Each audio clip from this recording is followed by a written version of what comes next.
آپ کا چال، آپ کا گفتگو، آپ کی باڈی لینگویج، آپ کا بولنے کا طریقہ، آپ کا اشارہ کنایہ کا طریقہ ماشاءاللہ بہت اچھا رہا. اور اس کے پیچھے،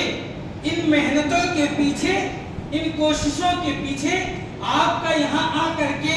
لوگوں کے سامنے، سینکڑوں لوگوں کے سامنے، اساتذہ کے سامنے، اپنے بڑوں کے سامنے اپنی معافی ضمیر کا ادا کر دینا، یہی بہت بڑی کامیابی کی بات ہے. اور ان کامیابیوں کے پیچھے، ان کوششوں کے پیچھے، ان محنتوں کے پیچھے سب سے بڑا ہاتھ آپ کے اساتذہ کرام کا ہے، جنہوں نے آپ کے لیے دنوں رات محنت کی ہے، جنہوں نے آپ کے لیے دن کے سکون کو چھوڑا ہے، جنہوں نے آپ کے لیے رات کے آرام کو چھوڑا ہے، جنہوں نے آپ کی محنت کے لیے، آپ کو آگے بڑھانے کے لیے، آپ کو اپنے معافی ضمیر کے لوگوں کے سامنے بیان کرنے کے لیے، آپ کو لوگوں کے سامنے اپنے جذبات کو، اپنے احساسات کو، اپنے دل کی گہرائیوں کو نچوڑ پیش کرنے کے لیے جس کا محنت ہے وہ آپ کے اساتذہ کی ہے. آپ کے اساتذہ نے بہت محنت کی ہے، تب جا کر کے آپ اس قابل بن پائیں گے، تب جا کر کے آپ اس لائق بن پائیں گے، تب جا کر کے آپ اس اعتماد اور بھروسے کے لائق بن پائیں گے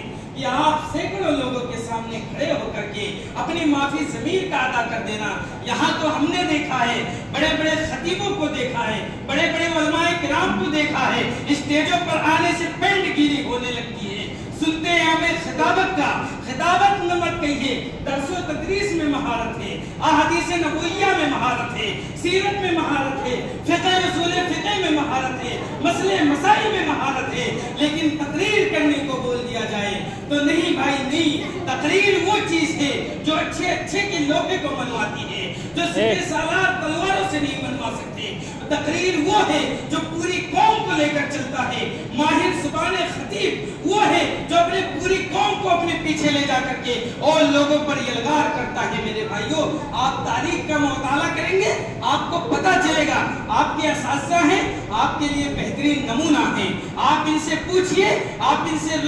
رہنمائی لیجئے، تقریر کی کیسے جاتی ہے، خطابت کا انداز بنتا کیسے ہے، اسلوب کہاں سے پیدا ہوتے ہیں، مزاج کہاں سے بنایا جاتا ہے، لوگوں کے اندر معافی ضمیر کو ادا کرنے کا طریقہ لایا کہاں سے جاتا ہے. یہ ساری چیزیں آپ کو آپ کے اساتذہ بتائیں گے. اور آپ کو اگر تقریر میں مہارت حاصل کرنی ہے، تقریر میں اگر آپ کو آگے بڑھنا ہے، لوگوں پر سبقت لے جانی ہے، لوگوں سے آگے بڑھ کر کے، کیونکہ یہ دور ترقیوں کا دور ہے، یہ دور لوگوں سے سبقت کرنے کا دور ہے، یہ دور لوگوں سے چیلنجز کا دور ہے، یہ دور لوگوں سے آگے بڑھ جانے کا دور ہے. جہاں آپ کو تقاریر سیکھنی ہے، خطابت سیکھنی ہے، تو سب سے پہلی چیز یہ ہے آپ ایک کونا اختیار کیجئے. آپ مسجد کا کونا اختیار کیجئے، مدرسے کا کونا اختیار کیجئے، آپ گھروں کا کونا اختیار کیجئے. اور آپ جب خطابت کا وہ موضوع لے کر کے بیٹھیں، وہ تقریر کا موضوع لے کر کے بیٹھیں، اور یہ سمجھ لیں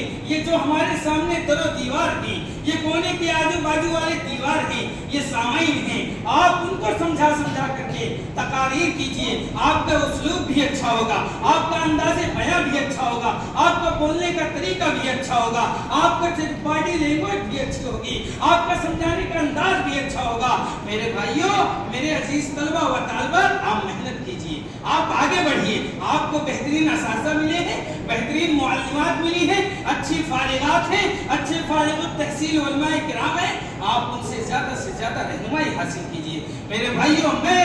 یہ سمجھتا ہوں کہ یہ جو انجمن ہے ماشاءاللہ بہت اچھا ہے، اور بہت محنتیں آپ نے کی ہے. رات و دن کی قربانی، آرام کو، سکون کو چھوڑ کر کے آپ نے یہاں آ کر کے تقریر کی. یہی ہمارے لیے قابل مبارکباد ہے، اور آپ کے اساتذہ بھی قابل مبارکباد ہیں، اور یہاں کے جو ذمہ دار ہیں وہ بھی قابل مبارکباد ہیں کہ ایسے ایسے ننھی ننھی بچیاں توتلی زبان میں ان کا نرم و نازک لب و لہجے سے جب بات نکلتی ہے تو اتنا اچھا لگتا ہے، دل کو اٹیچ کرتا ہے. اور دل پر جب کچھ ایسے موضوعات آئے جو ماں کے اوپر موضوعات تھے، کچھ ایسے موضوعات آئے جو حالات حاضرہ میں مدارس کو بند کرنے کے موضوعات تھے، کچھ ایسے موضوعات تھے جو اتحاد و اتفاق کے موضوعات تھے، ایسی موضوعات پر آپ کے توتلی زبان سے، نرم و نازک لب و لہجے سے جب آپ کی زبانوں سے یہ بات نکلے تو ہمارے دل کو اٹیچ کرتے ہوئے، ہمارے ہماری آنکھوں سے اشک نکلنے پر مجبور ہو گئے کہ یہ ننھے ننھے بچے تم ڈرو نہیں، تم گھبراؤ نہیں، یہ کرتے پیجامے والے کی کوئی عزت نہیں ہے، تم قوم کے مستقبل کے آنے والے نسلوں کے رہنما ہو، تم آنے والے قوم کے رہبر ہو، تم آنے والے لوگوں کے ہدایت کے ذریعہ ہو، تم آنے والے قوم کے معاشرے کے سماج کے سوسائٹی کے مسجد کے امام ہو، معلم ہو، مدرسوں کے معلم ہو، تم خاندان کے پورے معاشرے کو آگے بڑھانے والے لوگ ہو، تم اپنے آپ کو ہلکے میں مت لینا، تم قرآن و حدیث کے تعلیم حاصل کرنے والے ہو۔ میرے عزیز بہنوں، میرے عزیز بیٹیوں، میری عزیز طالبات، آپ یہ اس چیز کو ہلکے میں نہ لیجئے۔ دینی تعلیم آپ کو ہر چیز سے آگے بڑھائے گا، دینی تعلیم آپ کو آگے لے جا کر کے ہر مقام پر آگے کھڑا کرے گا۔ بس میں چند باتیں کہوں گا وقت کو طول نہ دیتے ہوئے، کیونکہ وقت کی قلت ہے۔ اللہ رب العزت سے دعا ہے یہ العالمین ہمارے تمام طلبہ و طالبات کو تمام تر کامیابیوں سے ہمکنار کرے، اور